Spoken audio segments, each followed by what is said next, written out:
abbiamo una storia di Napoli.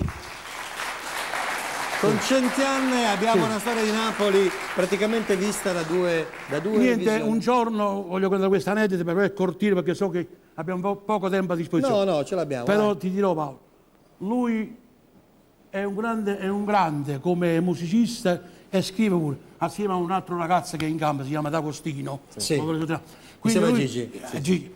Quindi lui un giorno l'ho visto come San Luigi, lo sai, Gigi, San Luigi. Ha detto, guarda, tu devi cantare. Il giorno dopo, io sono amante del lotto. Sì. Io l'ho preso, grazie a te, ho preso qua, 65,80. Ho preso. Meno male. Sì.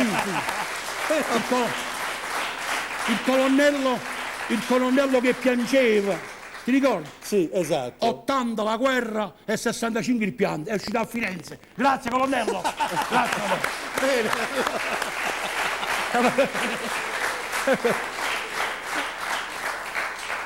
Il giorno dopo io stavo vedendo il lotto, lui ha detto ma quale lotta eterna e quaterna, la quintina ce l'ho io. E mi ha portato questo pezzo e si è messo a cantare. Adesso è Gigi D'Alessio. Quindi ha portato questo. Benissimo. È una bella storia che io vi farò ascoltare. Cent'anni. Cent'anni. Allora, Cent'anni. Eccolo qua, Mario Merola, Gigi D'Alessio.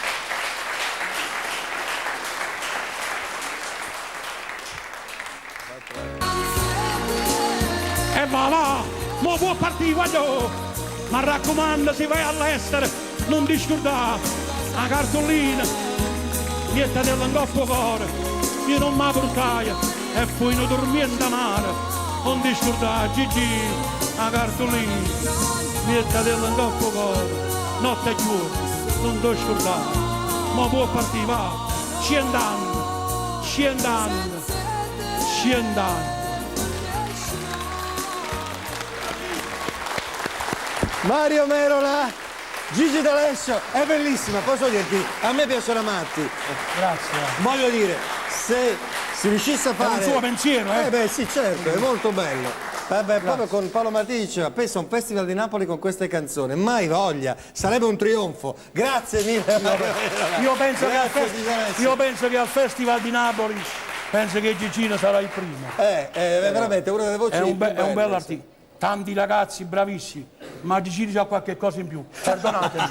Beh, è un buon augurio fatto da lui, da Merola.